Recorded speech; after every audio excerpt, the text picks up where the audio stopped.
Assalamualaikum warahmatullahi wabarakatuh. Bapak, Ibu, dan saudara-saudara yang saya hormati.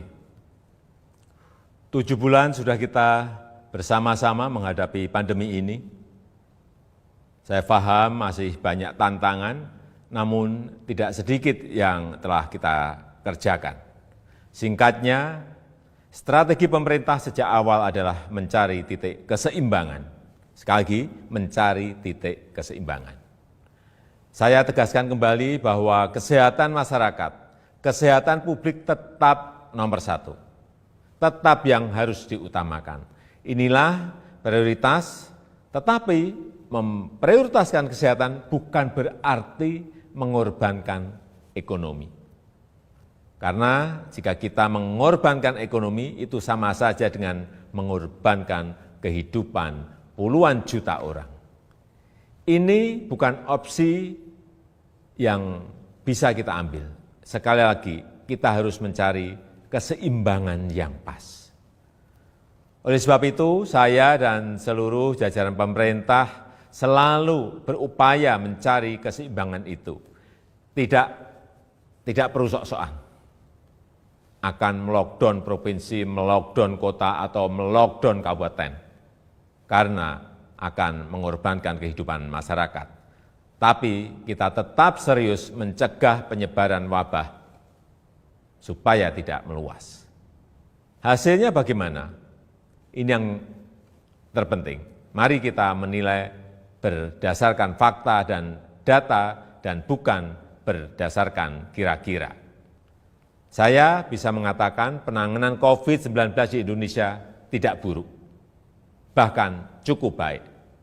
Maka saya hanya bicara fakta. Dalam jumlah kasus dan jumlah kematian, Indonesia jauh lebih baik ketimbang negara-negara lain dengan jumlah penduduk yang besar. Sebaiknya kalau membandingkan, ya seperti itu. Kalau Indonesia dibandingkan dengan negara-negara kecil yang penduduknya sedikit, tentu perbandingan seperti itu tidak bisa menggambarkan keadaan yang sebenarnya. Dalam hal ekonomi, pencapaian kita juga tidak jelek-jelek amat. Ekonomi kita menurun, ya, betul, itu fakta.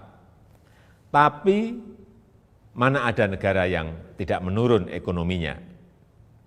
Bahkan ada banyak negara lain yang harus memikul beban ekonomi yang jauh lebih parah. Dibandingkan dengan beberapa negara Asia Tenggara lainnya, misalnya, kinerja ekonomi kita masih lebih baik. Sekali lagi, ini fakta. Ini harus kita ambil hikmahnya agar kita juga tetap optimis, dan tidak kehilangan harapan. Sekali lagi, saya tegaskan, kita harus tetap optimis. Bapak, Ibu, saudara-saudara sebangsa dan setanah air, banyak yang telah pemerintah lakukan, banyak sekali macam-macam programnya. Di tengah keterbatasan keuangan negara, saya mengambil risiko untuk mengatasi masalah ini. Angka-angkanya silahkan dilihat sendiri di tampilan yang ada di sini. Berapa ratus triliun yang kita kerahkan untuk mengatasi wabah maupun untuk membantu warga. Kendati demikian, saya juga belum puas. Saya ingin menteri-menteri lebih baik lagi dalam bekerja, mencari program yang lebih tepat sasaran. Semua harus terus kita perbaiki. Masih banyak kerja keras yang perlu kita kerjakan. Kita harus terus melakukan penyesuaian kebijakan, mencari yang lebih baik. Masyarakat jangan ragu untuk melapor.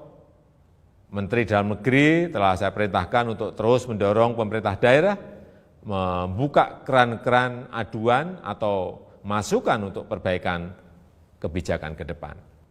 Setelah 7 bulan, banyak yang bisa kita pelajari dari wabah ini. Misalnya, pembatasan sosial. Saya kira harus kita sesuaikan. Untuk itu saya menekankan pentingnya pembatasan sosial skala mikro atau mini lockdown.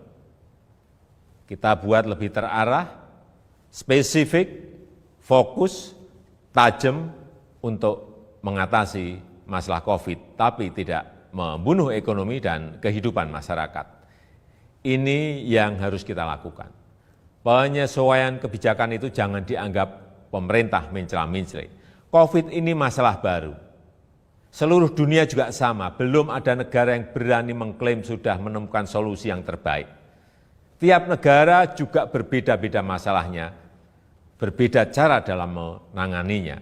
Jadi kita pun harus terus menyesuaikan diri, mencari cara terbaik yang paling cocok dengan situasi kita. Sekali lagi, pencapaian kita sejauh ini tidak buruk. Angka-angkanya jelas, tapi jangan membuat kita terlena. Kita harus waspada, kita harus tetap bekerja keras. Wabah ini jangan diremehkan, ini realita. Tapi jangan membuat kita pesimistis. 7 bulan ini Indonesia membuktikan mampu mengatasi masalah. Belum sempurna, ya, tapi bisa kita perbaiki bersama-sama. Mengatasi pandemi ini memang sulit, memerlukan kerja keras bersama, dan saya yakin kita akan dapat melakukannya. Yang penting, dalam situasi seperti ini, jangan ada yang berpolemik dan jangan ada yang membuat kegaduhan-kegaduhan. Bapak, Ibu, dan saudara-saudara sebangsa dan setanah air, tentunya apresiasi saya sampaikan kepada dokter, perawat, tenaga medis, TNI, Polri, ASN, dan juga para relawan.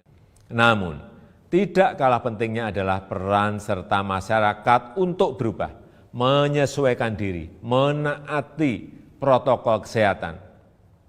Lakukan dengan disiplin 3M, memakai masker, menjaga jarak, mencuci tangan.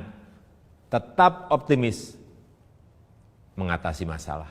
Saya percaya jika kita saling melindungi, saling membantu, saling mengingatkan satu sama lain, kita akan mampu melalui masa-masa sulit ini.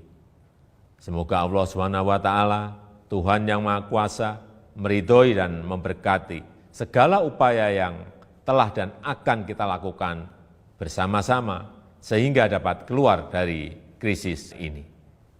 Terima kasih. Wassalamualaikum warahmatullahi wabarakatuh.